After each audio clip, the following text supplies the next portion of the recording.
So you've decided to move to Northern Colorado, but you're not quite sure what city you'd like to call home next. Well, my friend, you are in luck. Today's video is part one of a multi-video series where we're going to be covering everything you need to know about every single city in Northern Colorado so you can make the most educated decision as possible when it does come time to make the move to Northern Colorado. Today's video is part one, and we're going to be covering everything you need to know about Milliken, Colorado. Welcome back to the Mile High Living channel. I'm your host, Mitch Mahaffey. Let's dive on in. All right, now let's cover some of the basics about Milliken first. So the town and city of Milliken sit about 6 miles east of I-25, which is that main north-south highway that runs through Colorado and really does divide the state into two parts, west and east. So because it's 6 miles east of I-25, this plants it squarely into Weld County, which means you get all of the great benefits of living in Weld County. You have low property taxes, low sales tax, and a phenomenal value when it comes to how much you'll spend on a house in relation to what you get with that house. I'm not going to dive too far into that right now because we are going to be covering that in depth a little later in the video. Now, the city of Milliken, on their website, the elevator pitch from the Milliken government. Milliken, known as the hub of Northern Colorado, is a fast-growing, vibrant community which sits 6 miles east of I-25 on Colorado Highway 60. It's like an offshoot highway that runs all the way through Weld County, north to south, from a little bit north of where I'm at in Brighton, all the way into Greeley and above further north than that. Milliken offers a pristine quality of life to its residents in a true rural Colorado setting. Now, Milliken was a very small town surrounded by farms and only recently has started to pick up its stride when it comes to new development and people moving there. So there is a lot of that small town charm still found within Milliken. The town offers a variety of amenities to residents, including beautiful parks and open space, recreational activities, top-notch public services, local educational convenience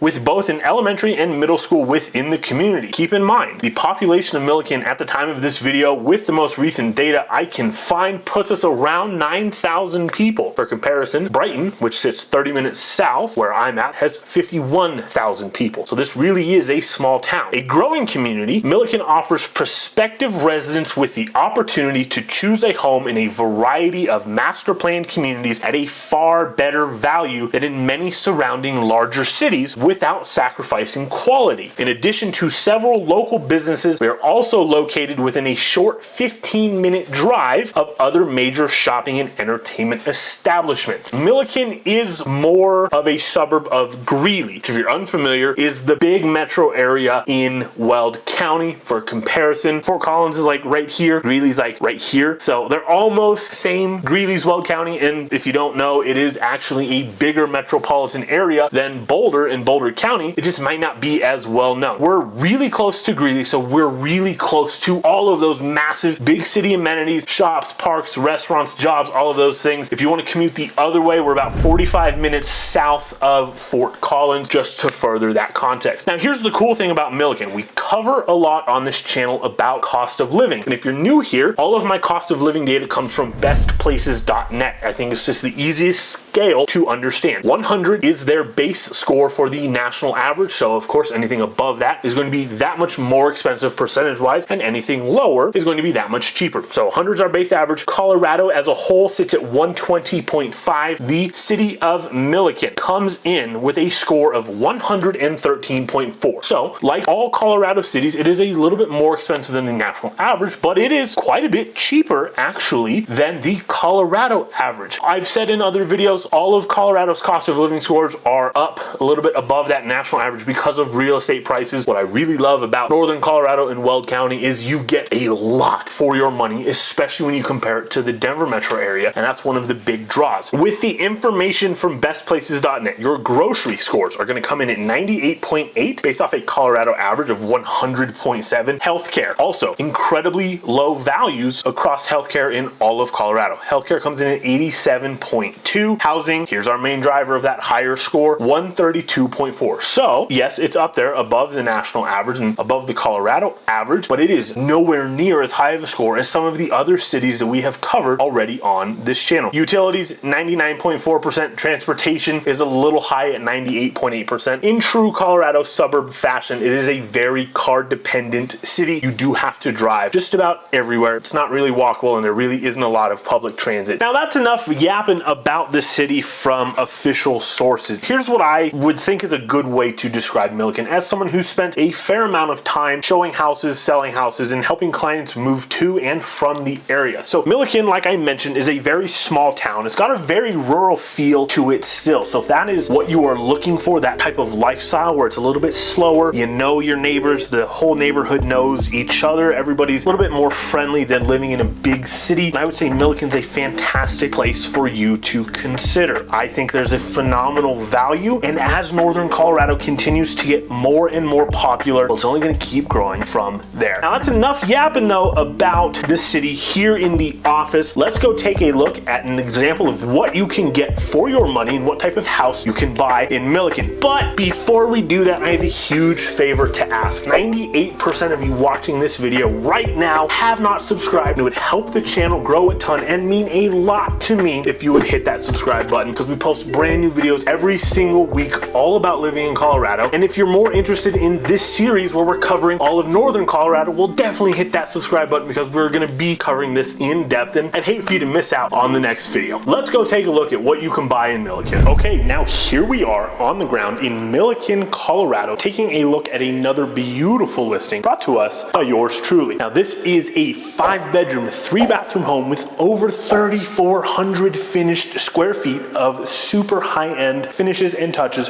throughout the entire home. Now I'm currently standing in the family room because I wanted to show you the generously open and huge open floor plan that this home does have, along with the kitchen. Now I want to start with the kitchen today because this is like my favorite thing about this home. So it is a traditional L shape, right? So we've got one part of the kitchen there, one part of the kitchen on this wall.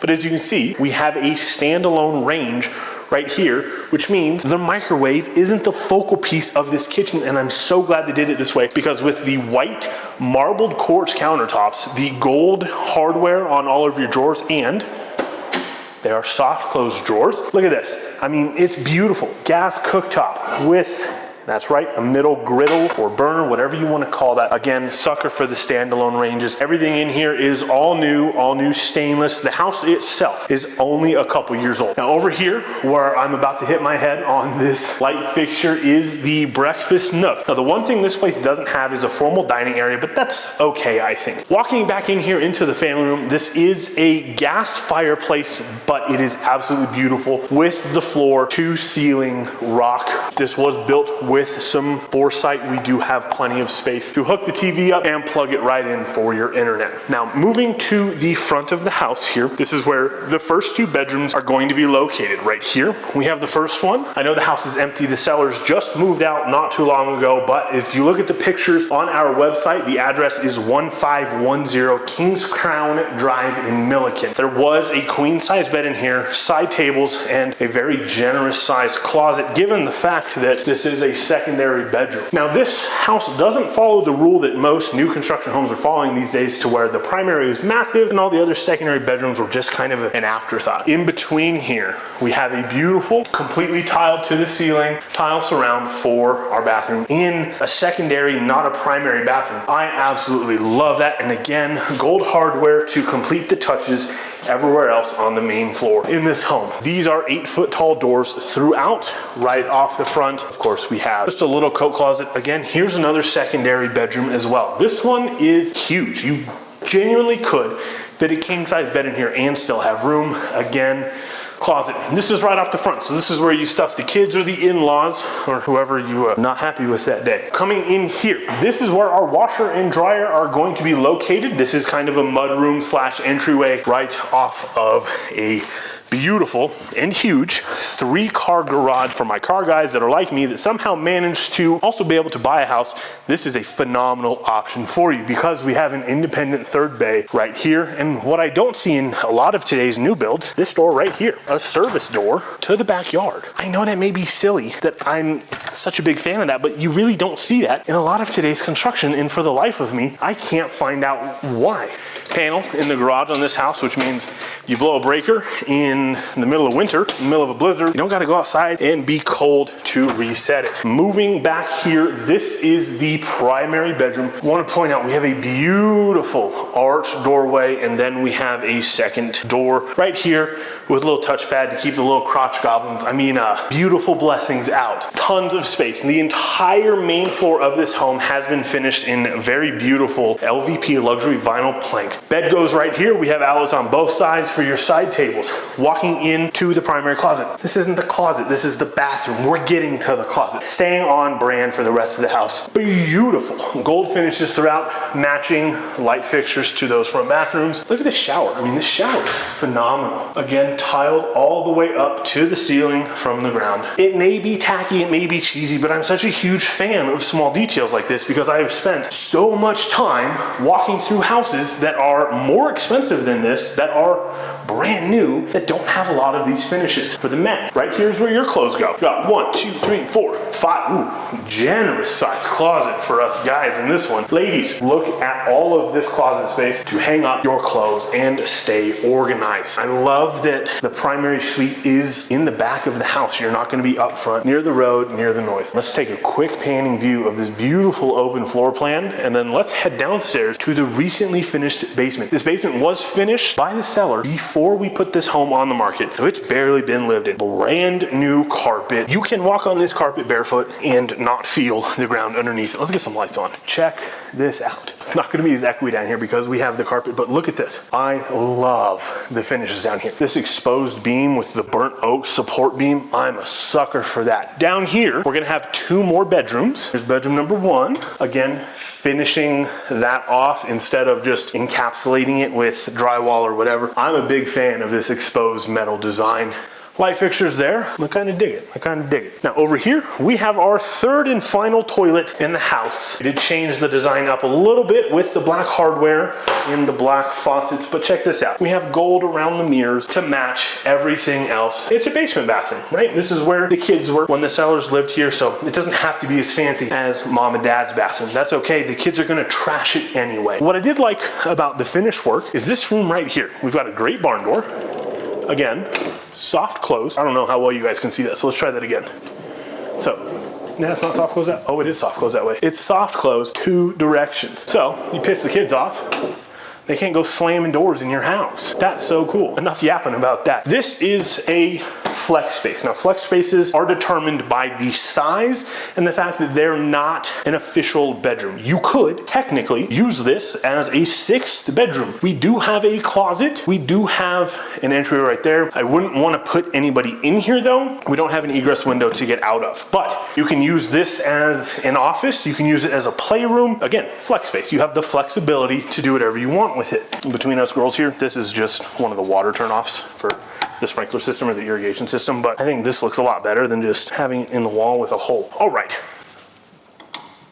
There's somebody upstairs. I don't know why I was so surprised that somebody was here. I'm shooting this video today at an open house that I am hosting for this listing. So, all right, we were back here in the basement. This is where the kids were down here, but as you can see, the home is in impeccable shape, given the fact that it's a couple years old and there were a ton of kids running around this house. But the basement was finished earlier this year before we listed the home for sale. It was the last thing the sellers wanted to do to put it on the market. So you have so much space in this home, and on top of that, we didn't even go in the storage rooms yet. This is just where the HVAC is. Otherwise, all the way in here. I've sold my fair share of new builds and resale homes, and I can tell you that from personal experience for first-time home buyers, which is probably quite a few of you watching this video, I know 100% of you that are watching this video right now are between the ages of 25 and 34. So statistically, you are a first-time home buyer, 99% sure. A home like this, that is new enough to where nothing's run down or beat up or falling apart, but not so new to where you have to build the fences, buy the appliances, spend literally $15,000 on a backyard. A home like this would be perfect for that first-time home buyer. And we haven't really talked too much about Milliken itself because this is more of a general video on what you can buy in Northern Colorado for this price point. But Milliken geographically is east of I-25, so we are in Weld County. So you're getting a phenomenal home for a phenomenal value. Property taxes in Weld County are dirt cheap. I've got a video coming later to the channel in a few weeks. Make sure you subscribe so you don't miss it, because we're going to be comparing Larimer and Weld County. Those are the two main counties in all of Northern Colorado and what their differences are. Just know Weld County, dirt cheap sales tax and property tax. Now, of course, this is just the tip of the iceberg when it comes to all of the information, all of the videos we're going to be posting on the channel here about living in Northern Colorado. So make sure you hit that subscribe button so you don't miss those out. And when it does come time to buy or sell a home right here in the beautiful state of Colorado, I would love nothing more than the opportunity to help you out. Phone number's on the screen. I'm just a call or text away, days, nights, weekends, whenever. Once again, this is the Mile High Living Channel. I'm your host, Mitch Mahaffey, and I'll see you guys in the next one.